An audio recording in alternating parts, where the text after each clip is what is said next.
நம்ம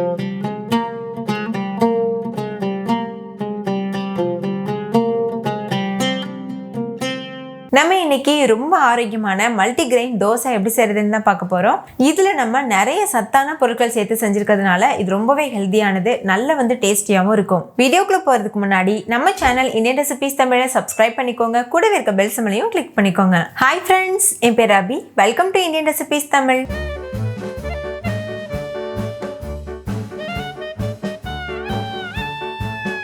ஃபஸ்ட் இது பண்ணுறதுக்கு ஒரு சின்ன டீ கிளாஸில் நான் 1 கிளாஸ் அளவுக்கு இட்லி ரைஸ் எடுத்திருக்கேன். நீங்கள் இட்லி அரிசிக்கு பதிலாக நார்மல் புழுங்கரிசி கூட யூஸ் பண்ணலாம். இந்த கிளாஸில் தான் நம்ம அரிசி அளந்து சேர்த்துருக்கோம். இதே கிளாஸில் மற்ற எல்லா இன்க்ரீடியன்ஸும் அளந்து சேர்த்துக்கோங்க. 1/4 கிளாஸ் அளவுக்கு துவரம்பருப்பு சேர்த்துக்கோங்க. இது கூடவே 1/4 கிளாஸ் அளவுக்கு கருப்பு சுண்டல் சேர்த்துருக்கேன். இதில் நம்ம நிறைய பருப்பு வகைகள் சேர்த்து பண்ணுறதுனால நல்ல ப்ரோட்டீன் ரிச்சாக இருக்கும். 1/4 கிளாஸ் அளவு பச்சை பயிறு எடுத்துக்கோங்க. 1/4 கிளாஸ் அளவு கடலைப்பருப்பு. இது கூடவே 1/4 கிளாஸ் அளவு கொள்ளு பருப்பு சேர்த்துக்கோங்க. இது கூடவே 1/4 கிளாஸ் அளவு பச்சை பட்டாணி சேர்க்குறேன். இது காஞ்ச பட்டாணி.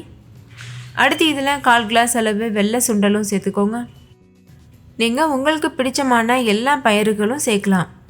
இப்போ இதில் ஒரு 1/2 கிளாஸ் அளவு கருப்பு உளுந்து சேர்க்குறேன். இது தோலோடு இருக்கிற உளுந்து. நீங்கள் தோல் நீக்கின உளுந்து கூட சேர்க்கலாம். ஆனால் தோலோடு இருக்கிற உளுந்து சேர்த்து பண்ணோன்னா டேஸ்ட் ரொம்பவே சூப்பராக இருக்கும். அதே மாதிரி ரொம்ப ஹெல்த்தியாகவும் இருக்கும்.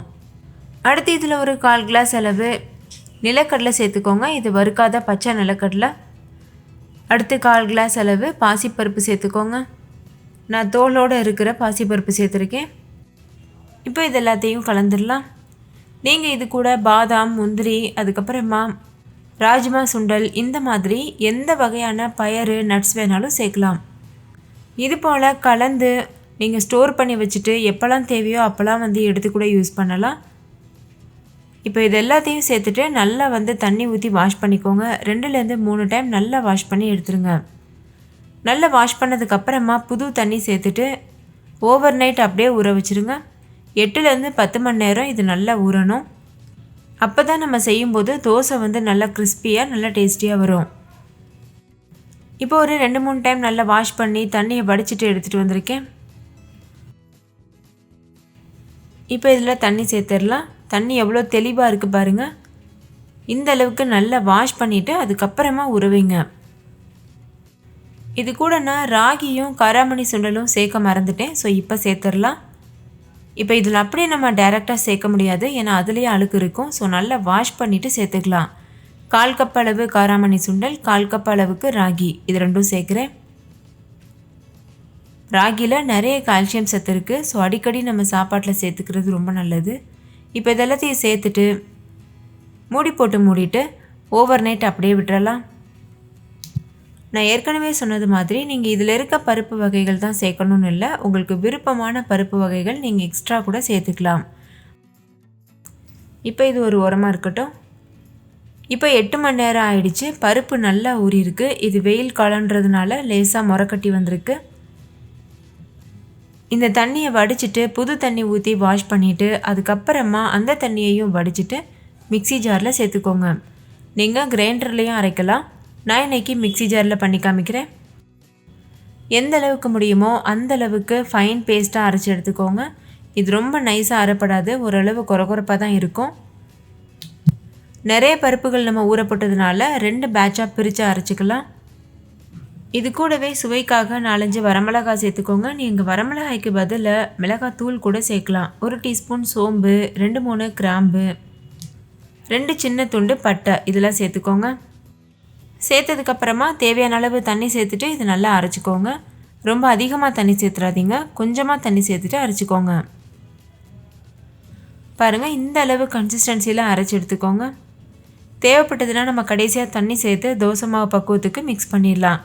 அடுத்த பேட்ச் மாவும் அரைச்சாச்சு. இது கூடவே தேவையான அளவு உப்பு சேர்த்துட்டு ஒரு 1/4 கப் அளவுக்கு பொடியாக கட் பண்ணின தேங்காய் சீல் சேர்த்துக்கோங்க. இது சேர்க்கும்போது வாயில் கடிப்படும், அப்போ ரொம்ப டேஸ்டியாக இருக்கும். ஒரு 1/4 கப்புக்கு பொடியாக கட் பண்ணினா வெங்காயம் சேர்த்துக்கோங்க. நான் பெரிய வெங்காயம் சேர்த்துருக்கேன். நீங்கள் சின்ன வெங்காயம் கூட சேர்க்கலாம். அதே மாதிரி இது கூட பச்சை மிளகாய் கட் பண்ணி சேர்க்கலாம், தக்காளி கட் பண்ணி சேர்க்கலாம், உங்கள் விருப்பம்தான். இப்போ இதெல்லாத்தையும் சேர்த்து நல்லா மிக்ஸ் பண்ணிக்கோங்க. ஃபஸ்ட்டு அரைச்ச பேட்சில் நம்ம மிளகாய் அதுக்கப்புறம் பட்டை சோம்பெல்லாம் போட்டு அரைச்சோம்ல, அதனால் அதிகம் தண்ணி சேர்த்து நான் அரைக்கலை. ஏன்னா அப்போ தான் அந்த மிளகாலாம் நல்லா அரைப்படும். ரெண்டாவது அரைச்ச பேட்சில் நான் கொஞ்சம் எக்ஸ்ட்ராவாக தண்ணி சேர்த்து அரைச்சிருக்கேன். ஸோ அதில் நம்ம மிளகாய் எதுவும் சேர்க்கலை, அதனால் அது நல்லா அரைப்பட்டுரும். அதனால் எக்ஸ்ட்ராவாக தண்ணி சேர்த்து அரைச்சிருக்கேன். இப்போ இது எல்லாத்தையும் சேர்த்து நல்லா மிக்ஸ் பண்ணிவிட்டு இன்னும் கொஞ்சம் தண்ணி சேர்த்து மிக்ஸ் பண்ணிக்கோங்க. இந்தளவு கெட்டியாக இருந்ததுன்னா தோசை வார்க்கிறதுக்கு வராது.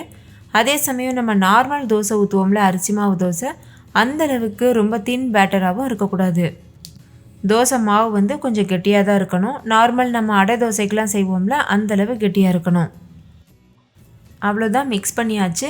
பாருங்கள், இது கரெக்டான கன்சிஸ்டன்சியில் இருக்குது. இப்போ நம்ம தோசை ஊற்ற ஆரம்பிச்சிடலாம். அதுக்கு ஒரு டவா சூடுபடுத்திக்கோங்க. டிஷ்யூ வச்சு க்ளீன் பண்ணிக்கோங்க. ஸ்டவ்வை மீடியம் ஃப்ளேமில் வச்சுட்டு தோசை ஊற்றுங்க. 1லேருந்து 1.5 கரண்டி அளவு மாவு விட்டுட்டு இந்த மாதிரி தோசை வார்த்துக்கோங்க. இது நார்மல் நம்ம தோசை ஊற்றுறது போல் பேப்பர் ரோஸ்ட் மாதிரி செய்ய முடியாது. கொஞ்சம் இது மொத்தமாக தான் இருக்கும். ஒருவேளை உங்களுக்கு ரொம்ப ஒல்லியான தோசை தான் பிடிக்கும்னா இன்னும் கொஞ்சம் தண்ணி சேர்த்து மிக்ஸ் பண்ணிவிட்டு அதுக்கப்புறமா நீங்கள் ஒல்லியான தோசை செய்யலாம். பொதுவாக அடை தோசைக்கு மொத்தமாக இருந்தால் தான் எங்களுக்கு பிடிக்குன்றதுனால நான் இந்த மாதிரி பண்ணியிருக்கேன்.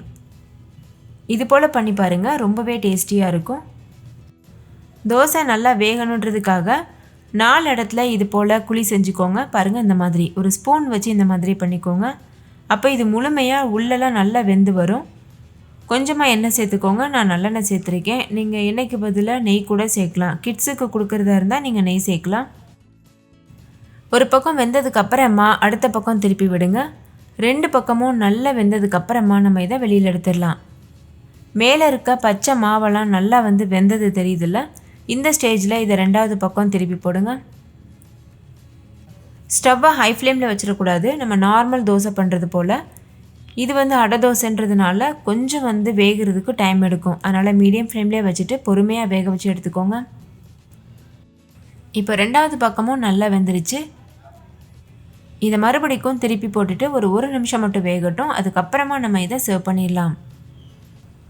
இப்போ தோசை முழுமையாக வெந்துருச்சு. நம்ம இதை சர்வ் பண்ணிடலாம். இந்த தோசைக்கு கெட்டியாக அரைச்ச தேங்காய் சட்னி, கார சட்னிலாம் ரொம்பவே பக்காவாக இருக்கும்.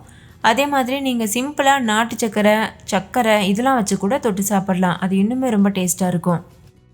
ஓகே ஃப்ரெண்ட்ஸ், இந்த ஹெல்த்தியான தோசையை நீங்களும் வீட்டில் செஞ்சு பாருங்கள். வீட்டில் இருக்க எல்லாரும் கேட்டு வாங்கி விரும்பி சாப்பிடுவாங்க. பருப்பு பயறு வகைகள்லாம் சாப்பிடாத குழந்தைங்க கூட கேட்டு வாங்கி சாப்பிடுவாங்க. அவ்வளோ டேஸ்டியாக இருக்கும். வாரத்துக்கு ஒரு டைம் நம்ம இந்த மாதிரி ஹெல்த்தியான தோசை செஞ்சு தரலாம். போர் அடிக்காமவும் இருக்கும். ஓகே ஃப்ரெண்ட்ஸ், இந்த தோசை உங்களுக்கு ரொம்ப பிடிச்சிருந்துச்சுல? பிடிச்சிருந்தா லைக் பண்ணுங்கள், உங்கள் ஃப்ரெண்ட்ஸ் கூடவும் ஷேர் பண்ணுங்கள். நீங்களும் ட்ரை பண்ணிவிட்டு டேஸ்ட் எப்படி இருந்ததுன்னு கமெண்ட்டில் சொல்லுங்கள். தேங்க்யூ, பாய்.